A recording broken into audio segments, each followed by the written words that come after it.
जय श्री कृष्ण दोस्तों। मैं भगवत गीता कई बार पढ़ा, मुझे समझ में नहीं आ रहा था।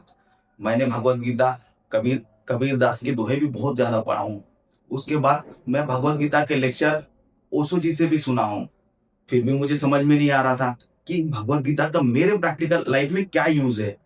मुझे भगवत गीता पढ़ना वैसे ही बोरिंग लग रहा था जिस तरह मैं बचपन में मैथ साइंस पढ़ता था, क्योंकि मुझे पता ही नहीं था कि मैथ साइंस मेरे रियल लाइफ के जो प्रॉब्लम है उसको कैसे सॉल्व करेगा। ना मुझे कोई बताने वाला था, ना मैं उतना समझदार था। जब मैं भगवत गीता के भी श्लोक पढ़ रहा हूँ तो उसी तरह रट रहा हूँ जिस तरह बचपन में रटता था। इसलिए ये मुझे बोझ जैसा लग रहा है दोस्तों। लेकिन दोस्तों, जब मैं इसके गहराई में उतरा तब मुझे समझ में आया कि ये मेरे हर एक लाइफ के प्रॉब्लम को सॉल्व करता है। चाहे मेरे लाइफ का फाइनेंशियल प्रॉब्लम हो, चाहे मेरे लाइफ का प्रोफेशनल प्रॉब्लम हो, चाहे मेरे लाइफ में जो रिलेशनशिप का प्रॉब्लम हो, या मेरे सोशल लाइफ में जो भी प्रॉब्लम हो। दोस्तों, श्री कृष्ण ने 5000 साल पहले जो समाधान बताया हमारे जीवन को सुधारने के लिए, वो आज भी उतना ही प्रैक्टिकल है और उतना ही इजी है जिससे हम कर सके। आप सोचिए दोस्तों, श्री कृष्ण भगवान है, वो क्या बार बार अवतार लेंगे आपको समझाने के लिए? उनका समझाना सिर्फ एक बार है और उतना ही आसान है जितना उन्होंने आसान करके गया था। भले आज हम कितना भी मॉडर्न एरिया में हो जाए, हमारे इर्द गिर्द कितना भी सोशल मीडिया घूमने लगे, हमारे मन को विचलित करने के लिए कितने भी नई नई चीजें आ जाए, लेकिन श्री कृष्ण जो बोल के गए हैं कि हमको ये करना चाहिए, हमें ये करना है, अगर हम वो चीज करेंगे तो हमारे जीवन में खुशियों की बहार आने वाली है दोस्तों। हम फाइनेंशियली फ्रीडम लेके रहेंगे दोस्तों। मैंने खुद इसको अनुभव किया है। मैं भी जॉब करता हूँ, मैं भी एक रिलेशन में हूँ, मैं भी शादीशुदा हूँ, मेरे बच्चे हैं, मेरे परिवार है, मेरे फैमिली है, मैं संपूर्ण तरह से हूँ। लेकिन मैं कभी भी अपने मन से कभी शांत नहीं रह पाया। लेकिन जब मैं भगवत गीता के श्लोक अपने अंदर उतारने लगा और उसकी गहराई का रस लेने लगा, तब मुझे समझ में आया कि एक अमृत हमारे सबके पास है, बस उसे हमें पढ़ के जानना है, रटना नहीं है दोस्तों।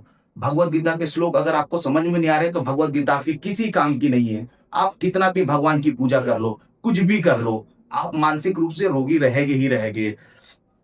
अब चलिए दोस्तों, मैं आपको एक अध्याय 4 के बारे में बताता हूँ, श्लोक 22वां के बारे में।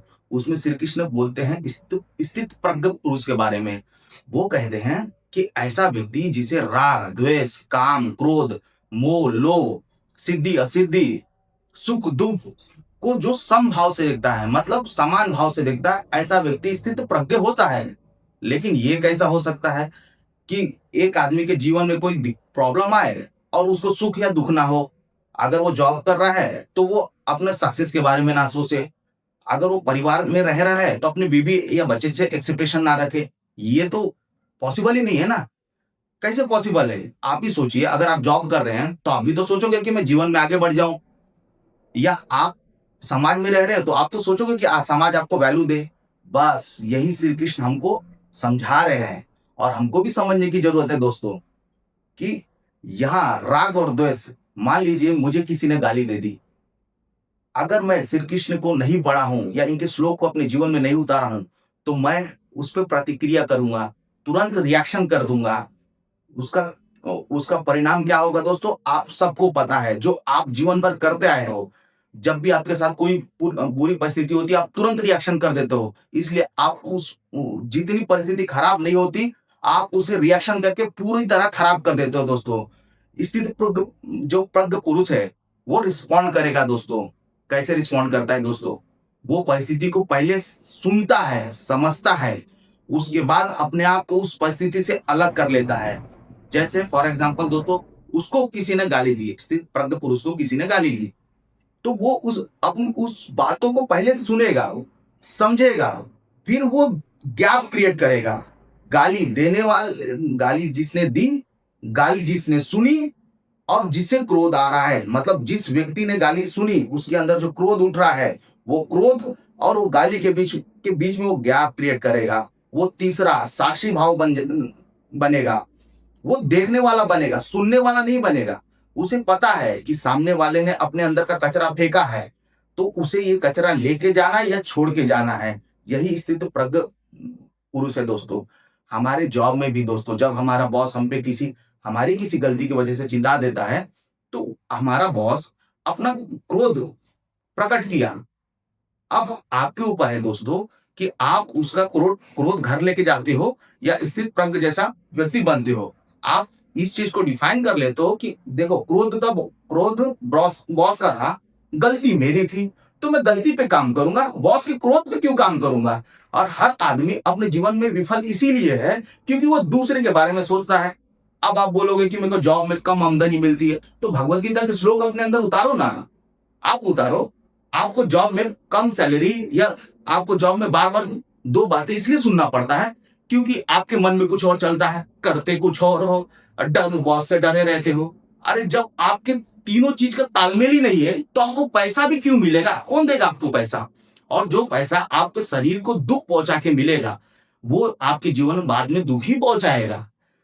पैसा वो चीज आपको मजा देगा जिसे आप जो काम आप करते करते मजे से किए हो। इसलिए तो श्री कृष्ण मेहनत के बारे में तो भगवत गीता में कहीं नहीं बोला है, पूरे 700 श्लोक में कहीं भी मेहनत के बारे में तो बात ही नहीं किया है। उन्होंने तो अभ्यास के बारे में बात किया है, उन्होंने तो कर्म के बारे में बात किया है, और वही कर्म के बारे में बात किया है जिसमें आप सहज भाव से वो चीज को कर सको। दूसरी बात दोस्तों, रिलेशनशिप में ये इससे प्रज्ञ पुरुष क्या उसका बिहेवियर कैसा रहेगा।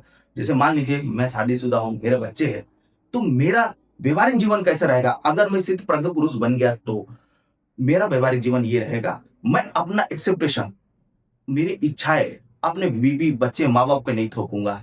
मुझे पता है मेरा कर्तव्य है उनको अपना समय देना, उनकी जो भी जरूरत है उनको पूरा करना। मेरा उनसे कोई एक्सेप्टेशन नहीं रहेगा। सिंपल सा एक बात बोलूं दोस्तों, जो आजादी मैं समाज से चाहता हूं वही आजादी मैं अपने बीवी और बच्चे को देना चाहूंगा, तब मैं सिर्फ पुरुष बनूंगा। हाँ दोस्तों, अब मैं आपको बताता हूँ स्थित प्रज्ञ पुरुष बनने के आसान से और सरल उपाय।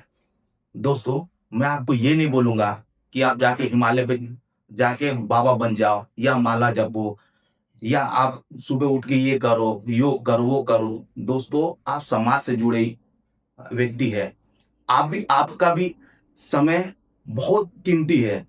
आप जब सुबह जा रहे हो ड्यूटी या जॉब के लिए या अपने बिजनेस के लिए, तो उस समय तो आपके पास नहीं इतना टाइम है कि आप इतना पूजा पाठ कर सको। दोस्तों, सबसे आसान तरीका जो मैं आपको आज बता रहा हूं वो ये है, सिर्फ केवल 1 मिनट, 1 मिनट अपने घड़ी के कांटे को देखिए निर्विचार होके। उस समय आप अपने दिमाग मतलब मन के ऊपर ध्यान दीजिए कि क्या वो विचार चला रहा है, वो चलाएगा, लेकिन सिर्फ 1 मिनट, सिर्फ जीवन के अपने 1 मिनट अपने घड़ी के कांटे को देखिए।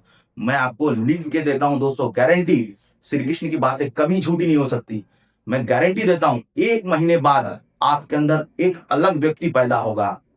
दूसरी बात दोस्तों, अपने जीवन में सिर्फ और सिर्फ 10 मिनट खुद को अकेलापन में रखिए। 10 मिनट, 10 मिनट अकेला हो जाइए, मौन हो जाइए, एक जगह बैठ जाइए, शांति से बैठ जाइए। कुछ करने की जरूरत नहीं है। यही दिक्कत है कि हम हर चीज करने के लिए सोचते हैं, आपको करना ही नहीं है। आपको सिर्फ साक्षी भाव, वो तीसरा आदमी बनना है जो श्री कृष्ण हमको बनाना चाहते हैं, जो देखने वाला है। सिर्फ देखने वाला बनो, ना सुनने वाला ना समझने वाला, सिर्फ देखने वाला बनो। देखने ही से ही मन हारेगा। तो दोस्तों, अगर आप एकांत में बैठे, मौन हो जाए और सिर्फ देखे कि आपके मन में विचार क्या क्या आ रहे हैं, आपके देखने से ही वो विचार अपने आप गिर जाएंगे, मन हारेगा दोस्तों।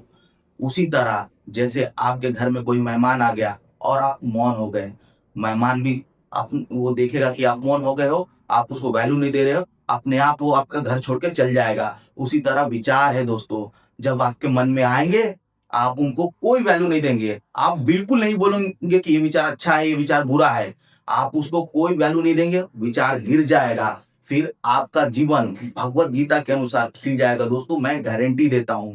और दोस्तों, इसी पर पुरुष का बनने का बेनिफिट, सबसे बड़ा बेनिफिट आपको मैं बताऊं, आप जो भी करेंगे रस लेके करेंगे दोस्तों।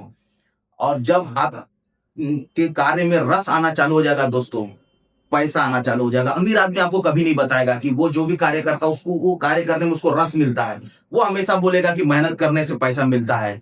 अमीर आदमी, कौन अमीर आदमी मेहनत करता है? कोई आदमी मेहनत नहीं करता। वो अपने आप में स्थित प्रज्ञ व्यक्ति है जिसका डिसीजन क्लियर है। क्योंकि हमारा डिसीजन कैसे आता है? इमोशन से। आप ही एक डिसीजन लेते हो तो आपके मन में क्या चलता है? ये चलता है ना कि अगर मैं डिसीजन लेता हूं और फेल हो गया तो हमारा डिसीजन लेने के पीछे सबसे ज्यादा डर और ग्रिड रहता है। और जो स्थिर प्रज्ञ पुरुष रहता है वो क्लियर रहता है कि मुझे ये करना है बस, उसका रिजल्ट क्या आएगा वो भगवान देखे। जिस दिन दोस्तों हम सिर्फ रिजल्ट के बारे में सोचते हैं ना, तो हम भगवान के अगेंस्ट खड़े हो जाते हैं। तब हम ये सोचते हैं कि हम बड़े हैं, मैं कर रहा हूं। और दोस्तों जब हम लोग कोई भी चीज करते हैं और अपने आप पर क्रेडिट ले लेते हैं कि मैंने ये चीज किया, उसी दिन हमारे ऊपर तनाव बढ़ जाता है दोस्तों। कैसे बढ़ जाता है दोस्तों? ऐसे बढ़ जाता है, मैंने एक कार्य किया जिसमें सफल हो गया, तो अब दूसरा जब मैं कार्य करूंगा तो विफल होने का मेरे पर तनाव हो जाएगा। इसीलिए दोस्तों मैं कर्ता का भाव छोड़ दूंगा कि मैं जो कर रहा हूं वो मैं नहीं कर रहा हूं, परमात्मा करा रहा है। मैं उसको अपने आप को समर्पित कर दिया, अब वो जो कर रहा है, अच्छा तो अच्छा भला, बुरा तो बुरा भला। जिस दिन इस बात, छोटी सी बात को आप समझ जाओगे दोस्तों, जो जो मैंने समझा हूं, आपका जीवन बदल जाएगा। मेरा ये फर्स्ट वीडियो है दोस्तों। अगर आपको भगवत गीता अपने रियल लाइफ से कनेक्ट करके सुननी है, प्रैक्टिकल लाइफ से मैं आपको सुनाऊंगा दोस्तों, इसलिए वीडियो को लाइक एंड शेयर करो। आपको मेरा चेहरा पसंद आए चाहे ना आए, कंटेंट जरूर पसंद आएगा।